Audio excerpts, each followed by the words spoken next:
Welcome back, everyone. This is the formerly the Blue versus Green show, is the Jets Giants show, aka podcast. My name is Gabe. I am joined with Walt. What it do, my dude? Up, Thank you bro? guys for joining us. This is our last preseason show. Maybe not the preseason for us. We still got one more show before the actual season starts, but the last preseason show for the Jets and Giants. And we're going to talk to you guys all about the last game. We went to the game yesterday. We had our fun there. Well, one of us did, that's for sure. And we'll talk a little bit more about the schedule. So, once again, thank you guys for checking in with us. And don't forget to like, rate, share, and subscribe. Always got to do that duty to remind you guys if you guys have not yet. And if it's your first time, thank you guys for joining us. My man, Walt. What's up, bro? How you doing? How's the Sure. drive back, by the way? Huh? How's the drive back? What do you mean? From the stadium or? Yeah, from the stadium. So I actually pulled in back home like around 2 o'clock in the morning because Whoa. because Amy was kind of hungry. So at first we were gonna try and get some noodles at American Dream until we realized there was no way we can get into American Dream, and second of all, American Dream was closed. So that we ended up in Williamsburg, heading out to the Great Martha's Bakery, Oh. and we had some hot chocolate and some cakes. I think she had a chocolate mousse. I had a strawberry cheesecake. So, Sound like a little bit of a date night. There you go. yeah, kind of. You know what I'm saying? So we got to chill Now, and for me, stuff. it was the fastest drive. I didn't text you, but I left a little bit early. Did you end up staying for the whole game? I did. I think we left right. I didn't see the DeVito trip up at 4th and 2. We already headed out toward the parking lot, but we left with like maybe a minute left in the game. So, Man, yeah, I heard the rest of the game on the way home. I wanted to say it was the fastest drive. That was the fastest. I'm kind of glad that I got out of there when I did. I got out of there just a little bit after the fourth quarter started. Yep. I wanted to see, I wanted to see one more drive, hoping that I'd see, at least one touchdown. Go home with something to be happy about. There wasn't that much to be happy about with the Giants, and we'll get into that in a little bit. But yeah, I wanted to beat all the traffic and all the people and stuff like that. I'm glad I did. It was the fastest ride home that I have ever had from MetLife. So that's saying anyway, something. That's yeah. saying Well, anyway, let's get right into the game. The final score was 10-6. The Jets took it. This is now 4 years in a row that the Jets have won our annual Jets and Giants preseason game, which is kind of cool because, being the fact that we share a stadium, we share a city, and all that, it's cool that we can at least have once per season, even if it's in the preseason, a chance for both of us to get together and watch football together for both our teams. I think it was, even though last season it was kind of a crapshoot, with how the game turned out in the actual season because of the weather and circumstances and all that stuff. Injuries and all that stuff. I think I've been harping on it. I feel like we should absolutely do it. It's kind of like a little bit of a Subway Series thing. It's awesome to be able to kind of be in there with fellow Jets fans and stuff. And that's actually another point. One thing that I noticed yesterday was really cool. Aside from all these very specific, jerseys that I can't believe I saw this many of. I saw so many Jets and Giants friends that were going to watch the game together. Like I ended up parking on the opposite side of where you were, right? Walking to you and all that in order to get into the stadium. Yep. But one of the most awesome things that I noticed on that walk there is how many people like us were going there together, like friends that were wearing Jets and Giants shirts or jerseys and stuff like that to go watch the game. And I think that's like I don't know. It's pretty like maybe it's the first time that I ever noticed it because we have a Jets Giants, podcast and stuff. Mm-hmm. But seeing people taking selfies together, one wearing a Giants jersey, another one wearing a Jets jersey and stuff, I thought it was pretty cool. And that's one of the reasons that actually I would love to see this more often because despite the rivalry, nothing brings a city together more than having a crosstown rival, Right. and being able to face them per se.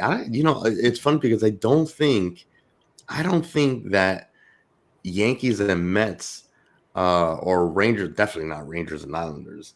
I don't think they share that kind of sentiment, and I thought it was No, kind of cool to see. I don't think I'll ever be walking into like City Field and whatnot, um, with somebody that is wearing or Yankee Stadium and somebody's wearing a Mets jersey and stuff Yeah, like that. exactly. I don't think that happens. And it's funny you say that because as we were walking toward the Verizon gate, there was two people in front of us, either man and wife or boyfriend and girlfriend. The guy had an Aaron Rodgers jersey, and the girl had a Saquon Barkley jersey. I don't Now, not understand. Eagles Saquon Barkley, but Giants Giants, Saquon Barkley. And that's something that you were commenting throughout the night, because there were a ton of Saquon Barkley jerseys still out there in the wild. You know what I'm you saying? know, this points to, if you remember in Hard Knocks, this points to Mara, who said that Saquon Barkley was the most popular. Oh, absolutely. You Yeah, know, the most popular Giant by far, and maybe he was just the most popular Giant, in a very very long time. More so, I mean, I think even in Eli's time, like I think he was quite popular, but not that popular. You know what I mean? hmm So I don't know. I don't know that Eli was ever as popular as Saquon was. I mean, I only saw one Eli Manning jersey. Now, I'm sure that there were plenty more. But the amount of Saquon Barkley jerseys that I saw, I couldn't believe it. I really, really well, couldn't believe how many I saw. I think that speaks to the fact that and I'm not trying to put this out there to disparage Eli, but Saquon, whenever he played, right, he was a perennial Pro Bowler, right? And maybe as Manning was not that, what I'm saying. Manning was a very very good quarterback that had his moments in the playoffs and stuff like that, but throughout the season, you can never say that he was the best quarterback. And with Saquon was always the guy. And again, I'm not saying that to disparage Eli, right? I know, but But I think Saquon's the guy that whenever he played, you would generally see him in the Pro Bowl, right? There was accolades to Saquon, so by extension, people who either are diehard Giants fans or even guys who are kind of like on the periphery of being that, they would go for the guy that, oh, he's the all-star, oh, he's in the Pro Bowl. Oh, so I think that's the reason why you're seeing still, kind of like the popularity of Barkley, because he was an all-star all the time whenever he played and stuff like that. So, you know. yeah, I mean, I have like my own thoughts, on that. I think running backs, they don't have an easy job by any means Mhm. by any measure. Hold on, get out of here. Sorry, Hina's trying to cut in already. Yep. Um, but the one thing that I'll say about running backs is that they don't really shoulder any kind of blame ever, right? If they don't get the running game going and Of stuff like that, course. it's like, It's oh a, well, it's a the O quarterback line league. couldn't do anything, or the play calling was bad and stuff. Or when things go bad, it's always going to be on the quarterback and the coach, never on the running back and stuff. So I think whenever if you don't have to shoulder any blame for anything bad happening and stuff, it's easy to gain popularity, right? It's easy to lose popularity. Like I know. With Eli Manning, like all like he's the 2 minute drill man. That man can win you any game, anytime, in the last 2 minutes of the game. But Right. anything else that goes wrong, it's always Eli Manning or Coughlin. Right, and that goes into the discussion of the Pressures of a value of quarterback. a quarterback versus the value of a running back. But Right, exactly. right, we're simply talking about popularity. So I think that's probably part of the reason why you see so many Barkley jerseys as opposed to Manning. And the other thing is Manning is kind of like 10 years past and stuff. So a lot of the new fans, they'll associate with Barkley and stuff like that. So that's why you'll see more Barkley. I guess I would wager that Manning is still more popular than Barkley. Well, I think just because of his. Right. I think a lot of people have an appreciation for Manning for what he did when he was here. You know what I'm saying? Well, so I was gonna say I was gonna say that I think it's more. I say more popular just because of his post football career persona that he's been developing.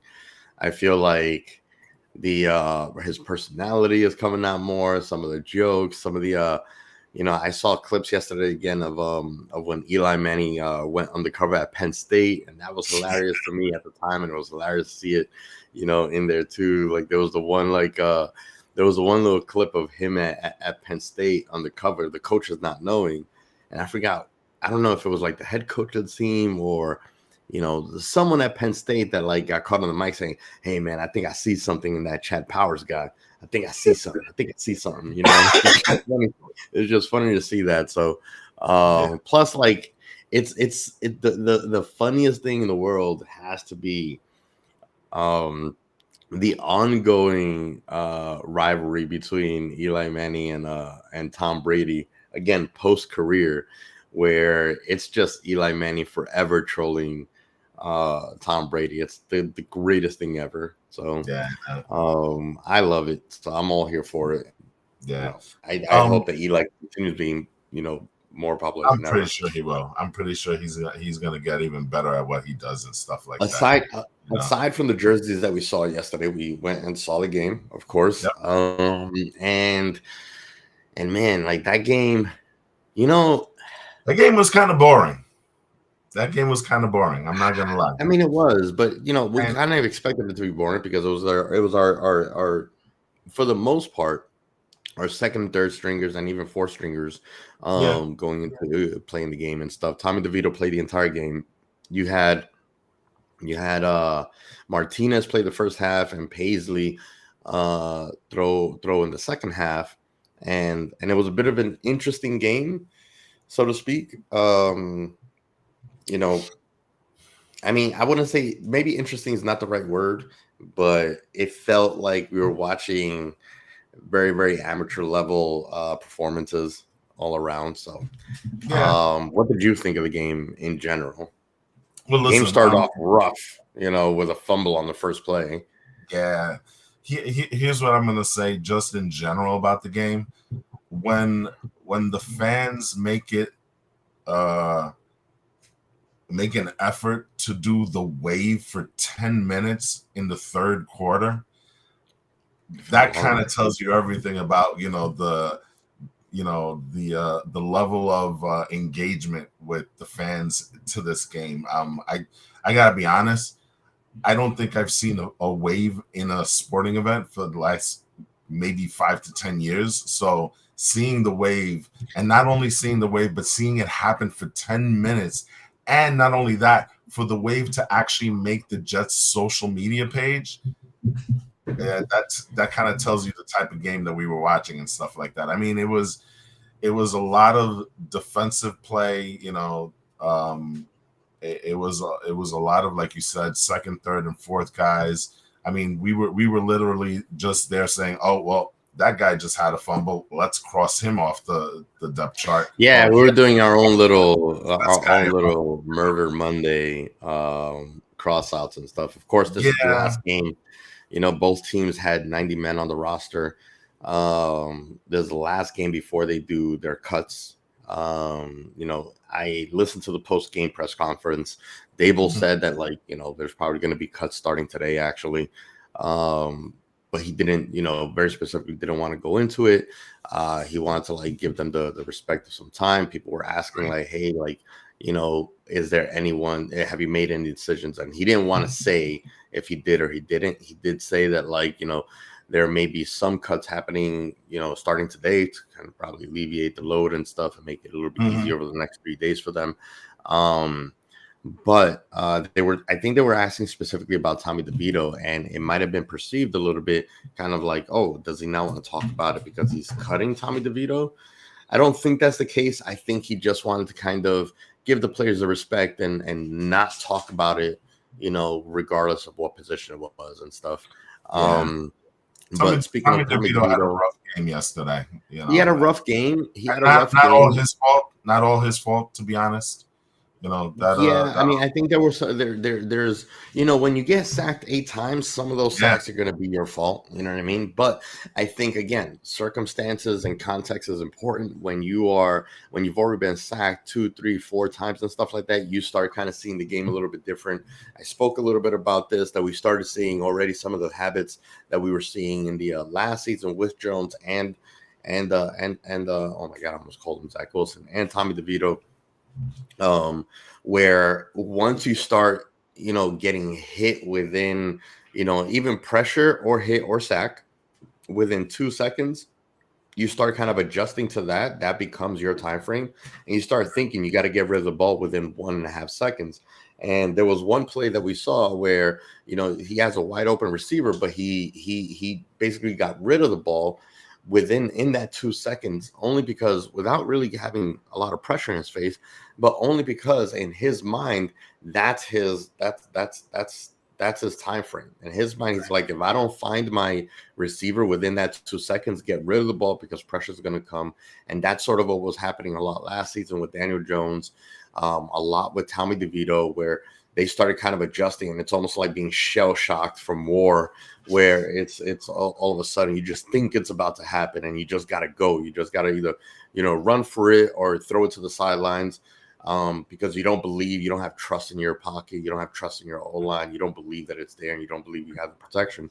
But, in kind of like on the drive back, just kind of like, framing the game, getting ready for all this, for recording today, realizing that Dable actually sat 40 players, which means those are, 40 of the main, first and second stringers. So we really only saw third and fourth stringers.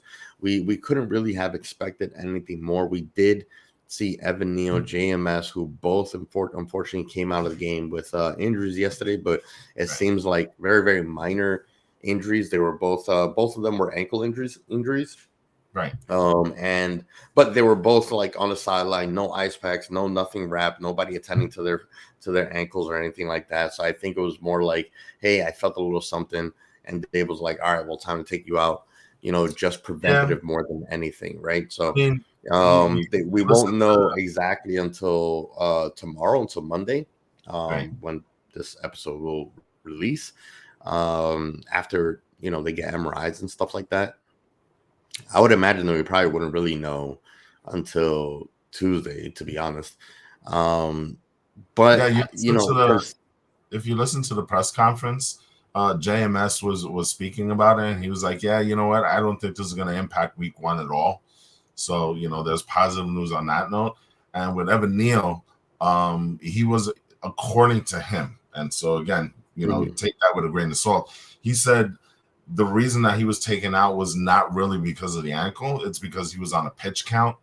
And so, he was going to come out at that point anyway. It just so happens that he got an injury with the ankle. But again, another thing that really shouldn't impact week 1. Now, whatever Neal,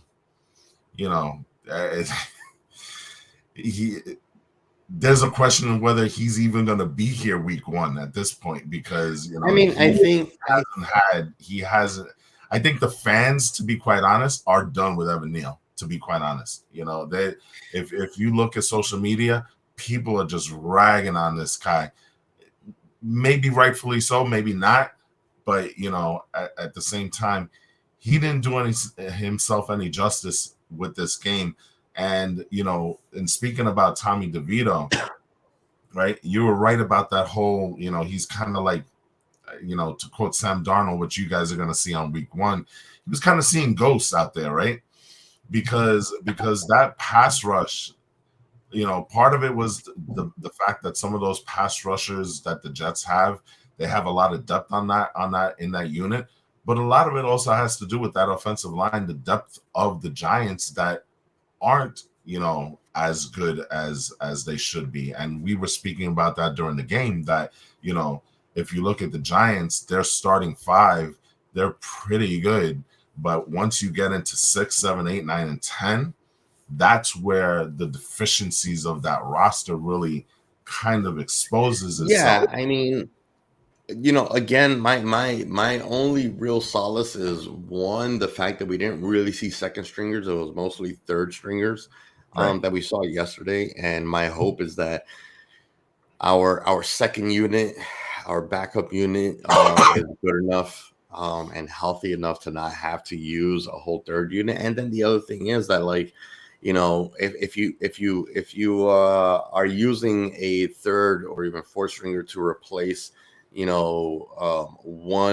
one person on the line and so on and so forth, it won't be that impactful as opposed to yesterday where we saw an entire unit of just third and fourth stringers, where we saw such a gaping hole. As soon as JMS was taken out, there was that's at the moment that JMS was taken out, immediately after is when we had that triple sack drive where Tommy DeVito got sacked 3 times. I forget who the center that was playing for JMS at that time. It was number 65, but he was literally getting walked back like he was a practice pad. And that hole was just being opened wide, so for someone to come in just like take Tommy DeVito down. So and then if there's a double team in the middle, the edge rushers are coming out to the outside. Again, it looked bad, but again, in hindsight, considering that like this unit is hopefully never going to really be out there starting or playing a whole game, pass protecting, all that stuff. I hope that we're not going to see, this group together, and we most likely won't, because again, 40 people sat out, which means really only 13 of our 53-man roster played yesterday. Whoever is that's going to make that final 13 cut. Mm-hmm. Only 13 played really, and the rest are really going to be cut. Yesterday was less of a preseason game, and more of a final tryouts. Right. It seems like, considering the fact that we didn't really see 40 of our first and second string players and stuff. So, I feel bad for Tommy DeVito, because I think Tommy DeVito is going to definitely make the team. I don't see them cutting him. It's a second year. He carries himself, better than he did last year in general. I think the general sentiment is that he's matured. And let's not forget that, in a team where you have to hope that Daniel Jones doesn't go down, and you have Drew Lock, who's new to this coaching staff, new to the players and the whole nine, And you want to have somebody that's been with this group already, that understands the system, that understands the coaching, the practice, the whole nine and stuff. I can't see how or why they would cut Tommy DeVito now. You know what I mean? I just felt bad that he was the only person that was out there in the field yesterday that probably could have used a bit more of a rest, So yeah, but somebody's got to throw the ball to these third and fourth stringers, right? Well, I think what this does is it gives Tommy DeVito a little bit more experience, in terms of leading a team. He had that experience last year. He was forced into action and stuff. But yeah, that was a little bit different, trial by fire last year. And I think I'd be shocked if Tommy DeVito isn't on this team, only because of the fact that Drew Lock is still hurt. You know what I'm saying? And he may not start week 1. So you just by default, Tommy DeVito is going to be on this team because of that. So, but he's not a bad backup. We spoke about this. He feels like he's the type of guy that's going to have that 10-year career as a backup quarterback. Spot starting here and there and stuff like that. But he'll be in this league. I think he's already proven himself that he can be a quarterback in the NFL. In terms of the Jets, I wanted to pivot to the Jets. Yeah, in terms of the Jets, it's interesting because we didn't play any of our starters at all. I know the Giants dropped in 3. I think it was JMS. I believe Theo Johnson played, and I also believe Daniel Bellinger played. Those were the 3 starters, that would have been on the team. The Jets didn't play. We didn't see anything from Daniel Bellinger.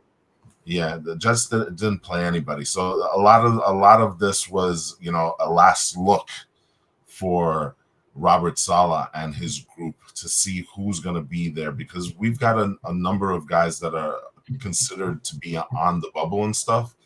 I got to focus really on this defensive line here, because this defensive line kind of showed out during this game. They had 8 sacks. I think they had, I believe they had 7 tackles for losses. There was at least 6 or 7 pass defense. So the defense as a whole kind of played well. But I really got to really take a look at the defensive line for the Jets, because that's where you saw the most action in this game. You got to give props to Tack McKinley, who I believe had 1.5 sacks on the game, and then he busted out a Booker T spinneroonie after one of the sacks. A couple times, wasn't it? A couple times. And it's funny because after the game, they asked him about it. He was like, "Well, both me and my grandma, we used to watch WWE, and Booker T was our favorite guy, so I had to do it." You know what I'm saying? So you had Tack McKinley, who kind of showed out yesterday. You had Leonard Taylor III. He had a bunch of sacks. He had half sacks in each one of that 3 sack sequence, right? So he was involved in all 3 of them. Braden McGregor is another guy, and these are all guys. What about the Filipino guy? What was the name again? Huh? The Filipino cat? Zach Barnes. So I'm sorry, Zaire Barnes. He's probably set. He's a second-year player, and he's a guy that I think in terms of linebacker, the Jets are going to keep, because he had a very whenever he's in there, he plays, and he's involved in all of the action and stuff. So I think he's going to make it. The real big question is going to be up on that defensive line, because you really got 5 guys for about two or 3 spots there, if you're discounting Michael Clemens, right? You're looking at probably, and I wrote this down here. You got McKinley, you got McGregor, you got Eric Watts, who they signed as a undrafted free agents. You've got Leonard Taylor, and you've got Holmes. These are all guys that are vying for that spot. Leonard Taylor's also undrafted free agent, no? Yes, you're right. So you got, and Tack McKinley, he's got a very interesting story, because he was drafted in the 1st round by the Falcons back in 2017. He's been out of football for the last year and change, and the reason he's back into football is his relationship with Jeff Ulbrich. He literally called him up and said, "Dude, can you give me a shot? Can I try out for the Jets?" And since he did that, he has been arguably one of the best defensive players, both in camp and in preseason.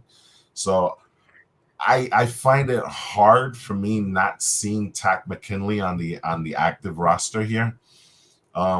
I don't think he's a guy that would pass waivers. So he's not going to the practice squad. He's either here on the active 53-man roster, or he's someplace else. I also like Leonard Taylor, and I also like McGregor. So the Jets have quite a number of decisions they have to make, including running back with Izzy Abandakanda, who had a really good game yesterday. That's who I really wanted to talk about, man. They've been using him all preseason, in every game, heavily used him.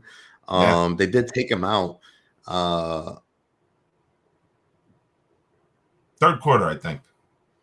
You know, yeah, so I mean, I think the whole, them taking him out, I almost feel like, all right, they've seen enough. They probably were like, we've seen enough, and we're gonna take you out now and all that stuff, just to like kind of save him and all that stuff. I think that like that's kind of like a little bit of a key marker when they've already made the decision within the game and stuff, when they take somebody out and all that. Um, the key because question. otherwise, when you haven't seen enough and you know that you're going to cut them, usually you kind of leave them in the game to be like, all right, let's let them have one last hurrah and play the whole game and stuff. Maybe something happens so that somebody else can see them. So that's how I take it. Usually take the kid out of the game, and that's telling you that, like, you've done enough for me to make a decision. And I think Anaconda, he had a great game. I think a lot of 83 touches, a yards. lot of He had 83 yards and a half. So, yeah. I mean, that's pretty that's good. hell of a game. You know what I mean? So yeah. I mean, I think that we're definitely going to see a Anaconda throughout the season. I would hope that he gets some actual looks. Because I think that last year, even though I heard his name a ton from you and Jose and stuff, Yeah. it was mostly, wishing that, one, they would put him in the game, and two, that they would actually use him in a certain way. And he just didn't get a lot of usage last year. Now, you have pointed to the idea that he was having a hard time with the playbook, learning and mastering and all that stuff. Now, that And could even be especially the pass. player. That could also be Hackett. We Well, understand that Hackett's offense is not necessarily the most conventional one, of right. course. So I don't He know. also had major issues with pass pro. And that was the other reason, and it's funny because he spoke about it after the game on how he had really focused not only, during the season last year, but especially during the off season this year in learning how to protect his quarterback. He was like, I've got to, these are quotes that he was saying, I've got to learn how to, use my body to protect my quarterback and stuff like that. So, you Yeah. know, he really did focus on that. The key question for Abanikanda is whether the Jets are gonna bring 5 running backs on this 53-man roster. Now, if you look at the past, to kind of forecast the present, last year they did bring 5. This year they already have 4 set because they have Hall and they have their 2 rookies, Allen and Davis, and they also have their fullback, which they generally usually keep in Borden. The question now becomes, will Abanikanda become that 5th, or if they're going to just bring 4, into the season? That's going to be the Yeah. thing. The other thing that you have to question is how much work is Abanikanda going to get? Because quite clearly, it does look like there's going to be a share in terms of carries between Breece Hall and Braylon Allen, which the Jets are very, very high on. And it's kind of like, with those two, it feels like it's the Jets version of Lightning and Thunder. And you Yeah. should know I that stuff, mean, I'm saying, because there is that was your guys. So there is this other aspect of the preseason and stuff where sometimes they want to kind of prop a player up, give them right. a ton of look, make them look good, to make Mm-hmm. them a viable trade. So it's also possible that they might just be kind of like, you know, trying to show enough about Anaconda to then use him in a potential trade situation and stuff. Right. It's something that I Abanikanda felt like. has the talent to land on somebody's roster, clearly. Yeah, I think so. I think to me, he looked good. He looked physical, the whole nine. I think, you know, in hindsight, maybe he doesn't make it, because I also don't believe that the Jets really run their running room like a running back by committee and stuff. They are going to go with a 1-2 punch primarily. So I don't see Anaconda really getting a lot, because I don't think that I don't think that he has done enough, at least in the preseason, to warrant the number 3 spot, obviously. Right. And I mean, we saw this with Zach Wilson everywhere, to be honest. It's, everything that we, heard about Zach Wilson was like, such a great kid, so amazing, this, that, and the other. And I think that really what they were doing was just making sure that they kept his stock as high as possible to try to trade him. I think that's sort of what's happening in Denver right now.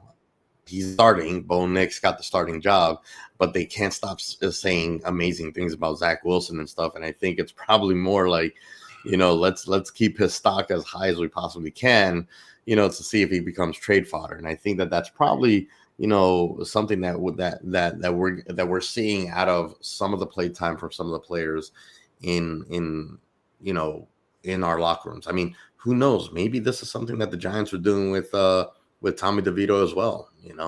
The fact that there is a little bit of this talk and stuff, and the fact that Drew Lock isn't, I think, the number 2 guy, we might see a trade for Tommy DeVito for someone else. Who knows?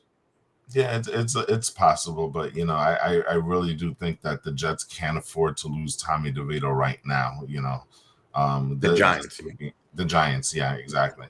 The interesting thing is when we do get to cut day, I don't see the Jets doing a lot of movement, in terms of picking up players, but I do feel like the Giants will probably be kind of active when it comes to after Tuesday, when that's when the cuts are finalized, whether they're going to go out, because the Giants still do have needs. I mean, they can still use some help in the secondary. They definitely need some help in the offensive line. Maybe we need help everywhere. Please send everyone. Send help. That's what every single fan, at MetLife. Well, maybe they look at a quarterback. Maybe they look at a quarterback that kind of shakes loose from another roster, a young quarterback that they might believe is a little bit better talent-wise than Tommy DeVito. That's a possibility for the Giants. Yeah, but then that sends Tommy DeVito to the practice squad. I don't see Tommy DeVito on the practice squad, right? Because we can only have. Well, I think that's the point. That's the point where Tommy DeVito is no longer on this team. Yeah. So it bears watching what the Giants do after cut day and stuff like that, because I think out of the 2 New York teams, they're probably going to be the most active in that market. Right. Well, did anything that we saw in this preseason change for you? And not just the preseason. Okay, obviously, we're now just to be about to start the season. Week 1 is, 14 days away essentially, and there's been a lot of changes, a lot of injuries throughout the league. For one, we're gonna see, Sam Darnold starting for the Vikings, which is an interesting game for me, because I believe that Sam Darnold is probably going to have, I think, not probably, but I believe Sam Darnold is going to have his I'm here kind You're of high on Darnold. You're high on Darnold this year. I mean, Sam Darnold, could you imagine if Sam Darnold plays a whole season and he makes it happen with the Vikings? Who else, aside from Daniel Jones, would warrant, comeback player of the year? Right.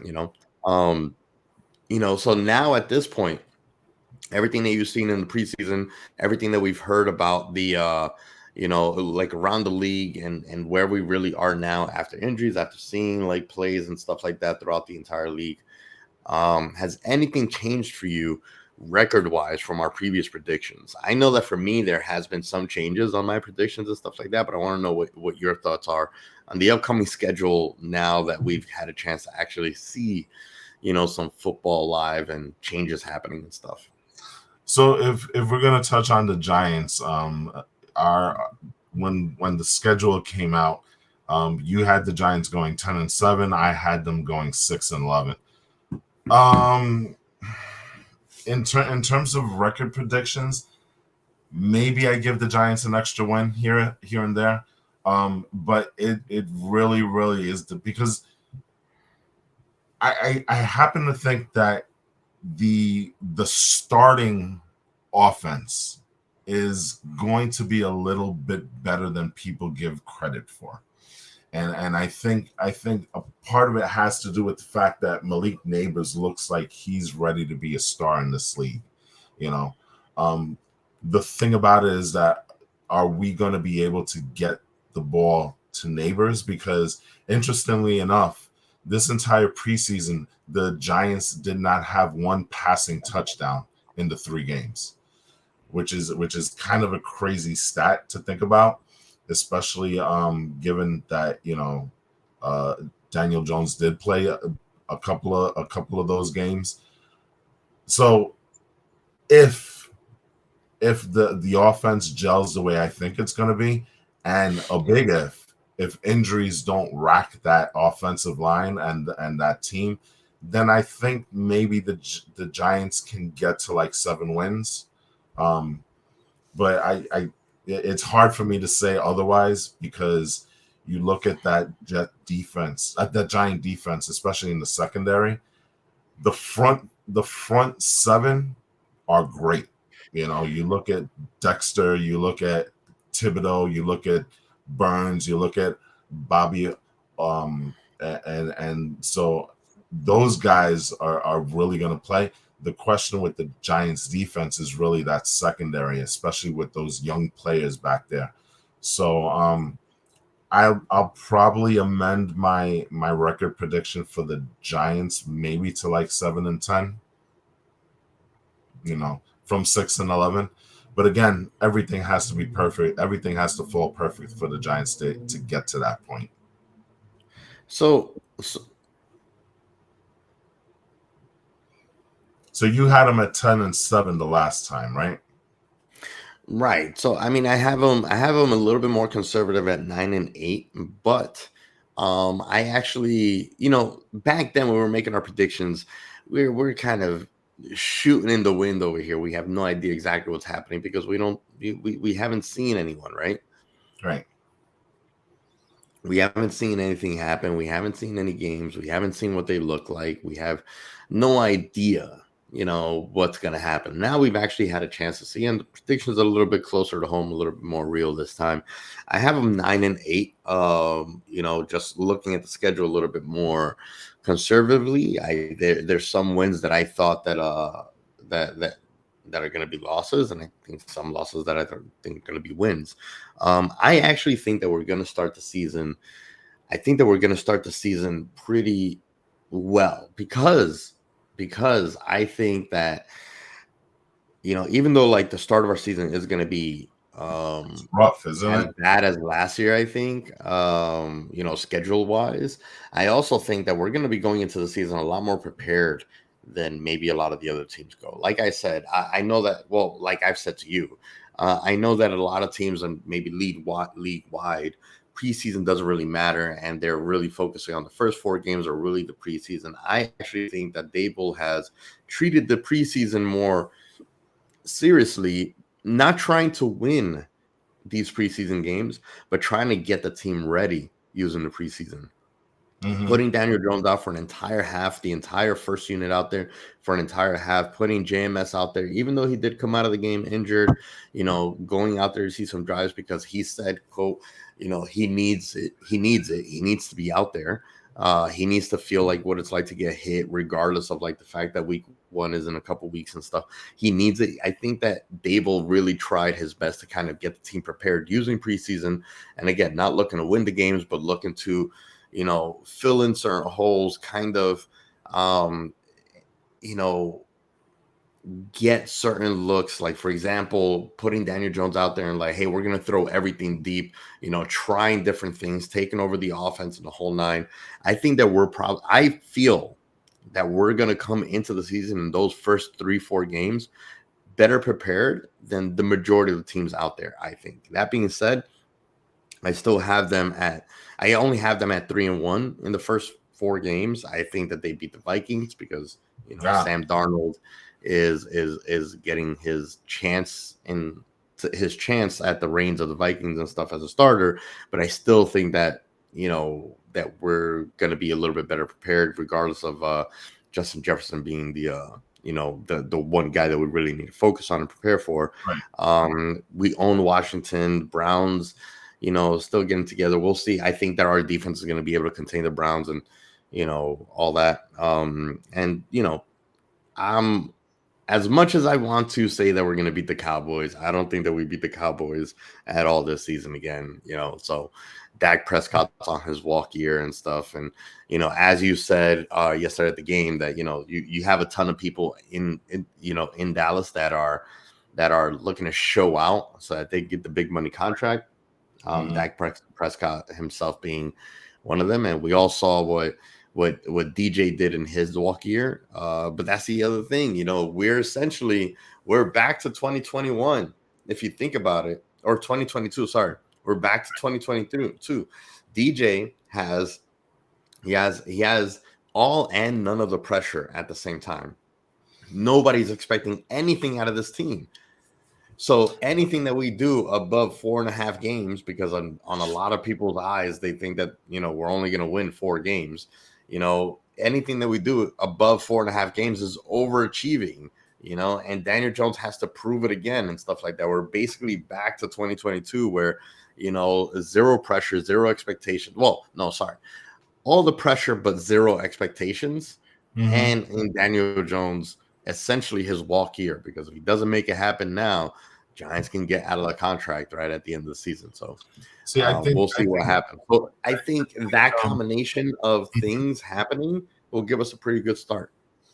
I think for the Giants, those first 2 games are pivotal because that's going to tell you everything you need to know about the Giants for 2024 and 2025.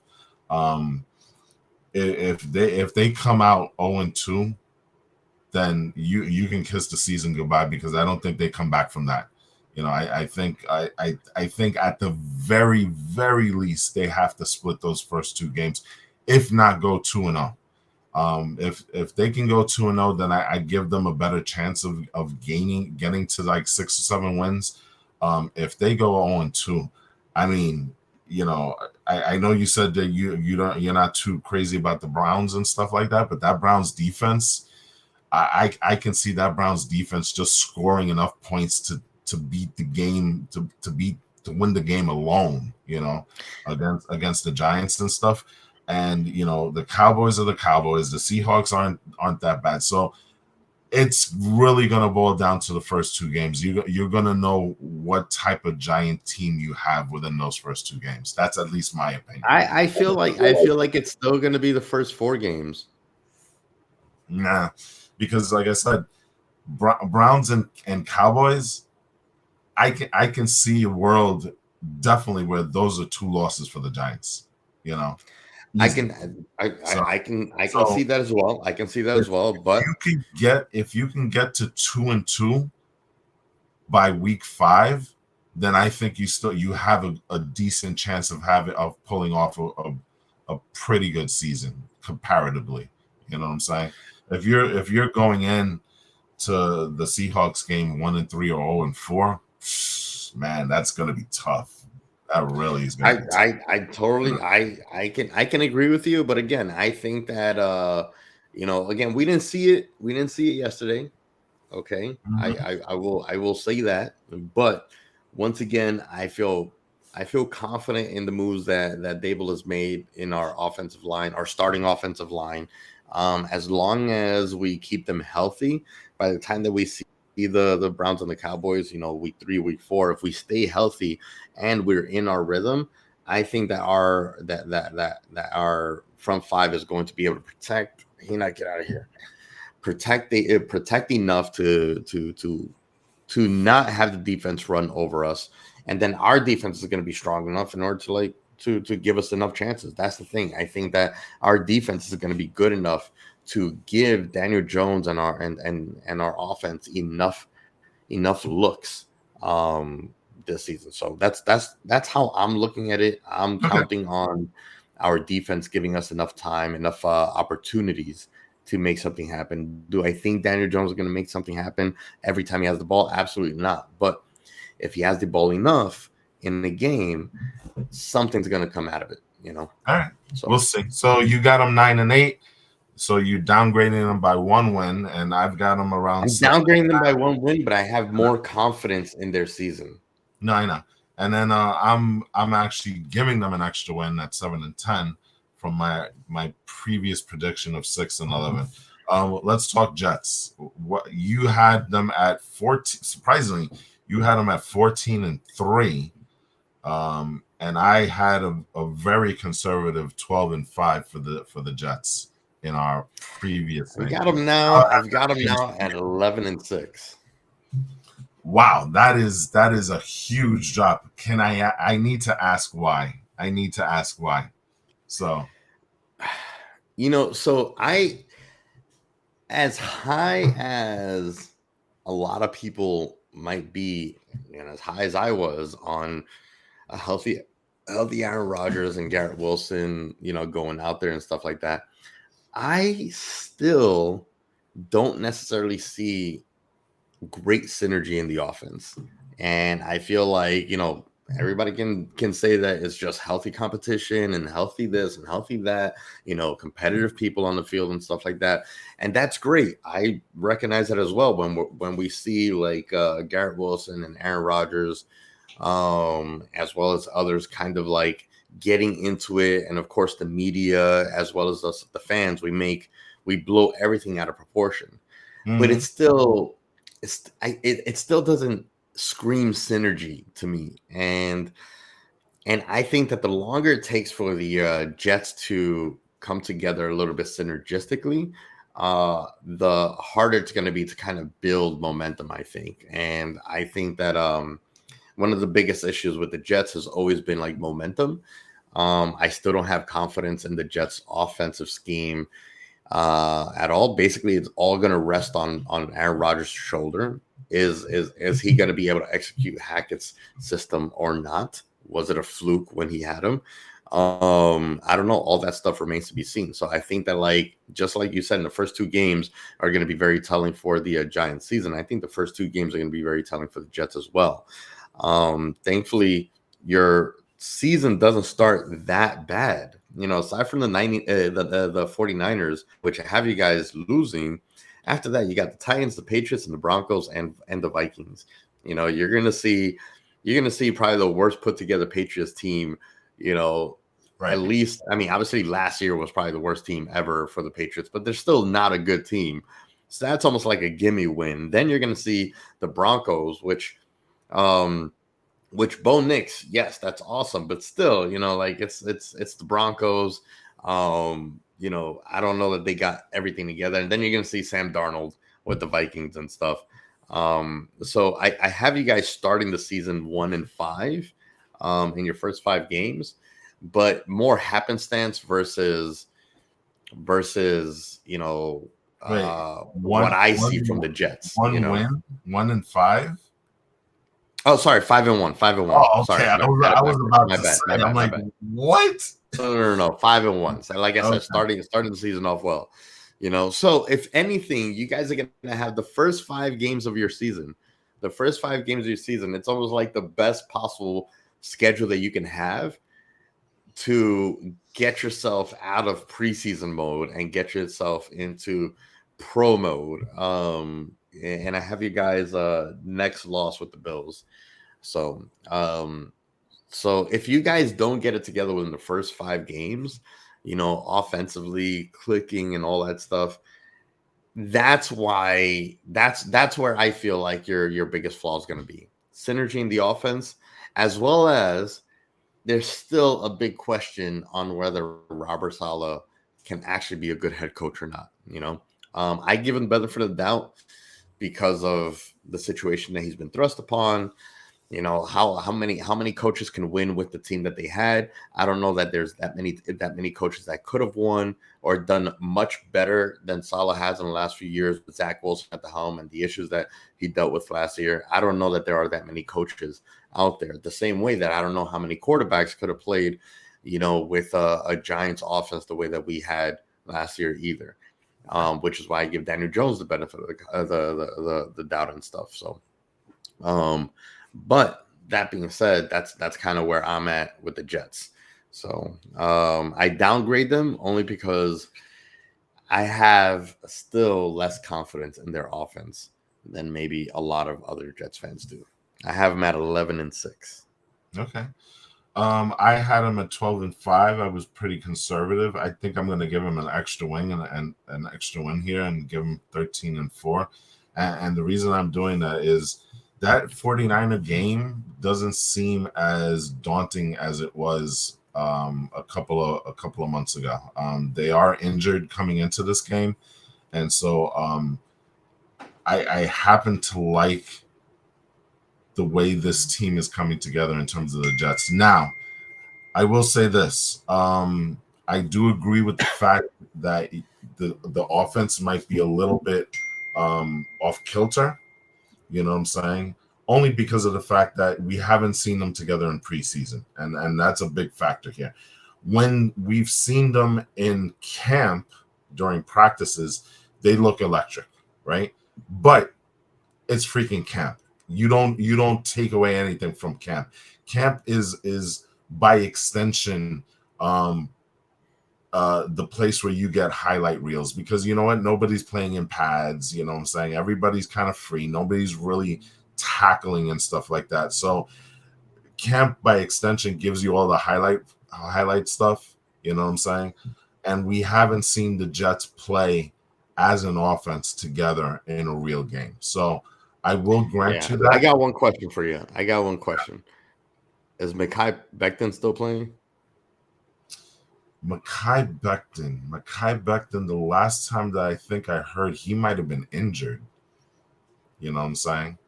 Because if Um, he's still starting or if he's still no. playing, Mekhi Becton isn't with the Jets anymore. oh, He was released. I think he ended up in oh, Atlanta and stuff. So oh, actually, I did not know that. I didn't realize that. yeah, All no, right. Mekhi Becton is not a thing here anymore. I was So gonna say, man. no, you're looking at a starting five of Titman. You're gonna have AVT. You're gonna have Moses Malone. You're gonna have uh, the guy that they got from the Ravens. I can't remember his name off the top of my head.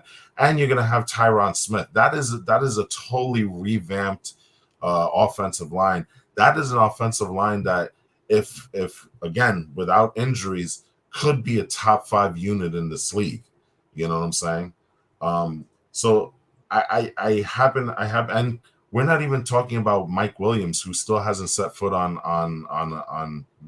in the game situation and stuff. Yeah, yeah. So you're looking at an offense here that potentially could be high, very explosive. And the thing about it, again, I don't think Aaron Rodgers is going to be needed to do much in this offense.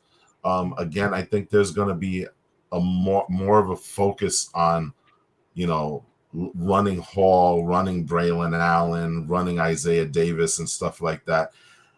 I envision an offense where if you're getting 25 throws from Aaron Rodgers, I think that's perfect for him.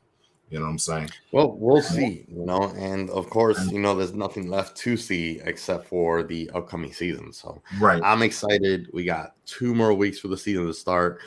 We got one more episode that's going to be coming out between then.